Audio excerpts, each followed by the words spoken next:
Bonjour à tous, jeudi c'est l'incontournable rendez-vous du 14 juillet sur l'hippodrome de Longchamp et il y aura certainement un joli feu d'artifice sur la piste avec vraiment une pléthore de champions lors de cette réunion. Pour l'émission Quintet Flash, le Quintet a pour cadre le Longines Handicap de la fête nationale. C'est un gros handicap qui réunit 16 partants au départ, des sujets âgés de 4 ans et plus.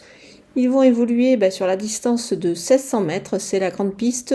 Alors évidemment sur ce parcours, les places à la corde ont quand même leur importance, mais bon, la ligne droite de Longchamp permet à tout le monde quand même de s'exprimer en général.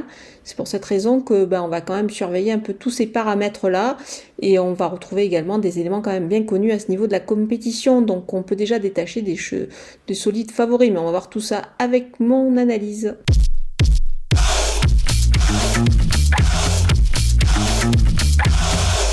Sans plus attendre, en attaque avec mes bases et le numéro 8, Harper. C'est un sujet qui est très régulier. Il trouve vraiment de belles conditions de course dans cette épreuve, notamment vis-à-vis de Simon King qu'il vient de battre.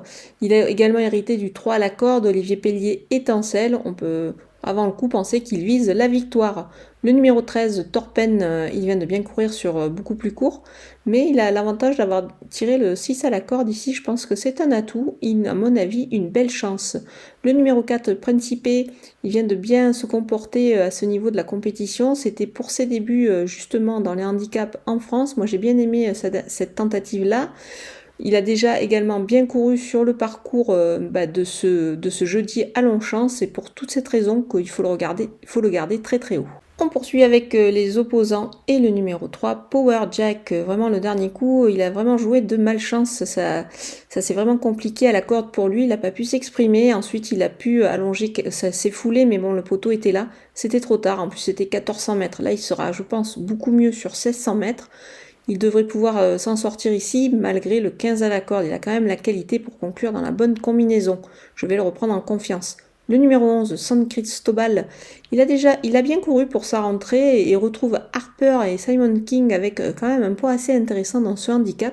C'est pour cette raison que je vais m'en méfier, je l'aime beaucoup et je pense qu'il pourrait y avoir quand même une petite cote à la clé. Le numéro 1 justement, Simon King, on en a déjà parlé plusieurs fois avec des lignes intéressantes, il a gagné son quintet plus.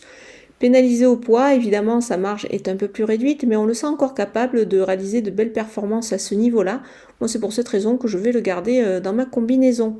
Le numéro 7, Exciting, on le connaît capable de se placer dans cette catégorie-là. Il sera encore dans le coup ici à mon avis. Christiane Demoreau en selle et le 10 à la corde, c'est pas mal du tout. Mon coup de poker, c'est le numéro 15, Brouillard. C'est un cheval que j'aime beaucoup et le dernier coup, j'y croyais aussi, mais malheureusement, il a vraiment été bloqué à la corde. Il n'a pas pu s'exprimer sur cette piste de Longchamp. La distance était un peu plus courte, c'était 1400 mètres. Là, c'est 1600 mètres. Il sera beaucoup mieux. Et si cette fois il a un parcours limpide, pour moi, sa place est évidemment dans la bonne combinaison. On continue avec les outsiders et le numéro 2, Célestin. Il paraît encore un peu chargé, mais il a tiré un bon numéro de corde. C'est pour cette raison que je m'en méfie quand même ici. Il aurait juste préféré un terrain un petit peu plus souple. Ça ne sera pas le cas ce jeudi soir sur la piste de Longchamp. Le numéro 16, Essai Transformé, on le connaît aussi très bien dans cette catégorie-là. Cette valeur, désormais, c'est un petit peu moins évident pour lui. Toutefois, attention, s'il peut placer sa pointe de vitesse au bon moment. Le numéro 12, Memory Dream, c'était pas mal récemment dans une course qui offre des lignes plutôt intéressantes. C'est pour cette raison que moi je m'en méfie ici. Donc il pourrait pourquoi pas se glisser à l'arrivée. Le numéro 5, Vent Contraire, il a gagné l'an passé son quintet en 36 de valeur.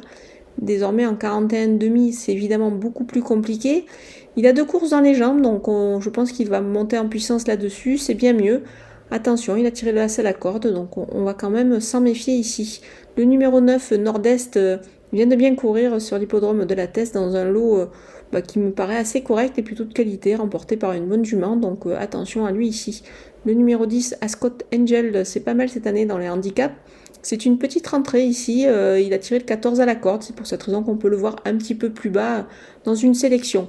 Le numéro 14, Avoc, n'a pas une marge énorme en 38 de valeur. Toutefois, avec un bon parcours et avec ce numéro de corde, le 7, qui est intéressant, il peut surprendre. On termine avec mes délaissés, ou plutôt mon délaissé, le numéro 6, French Comté.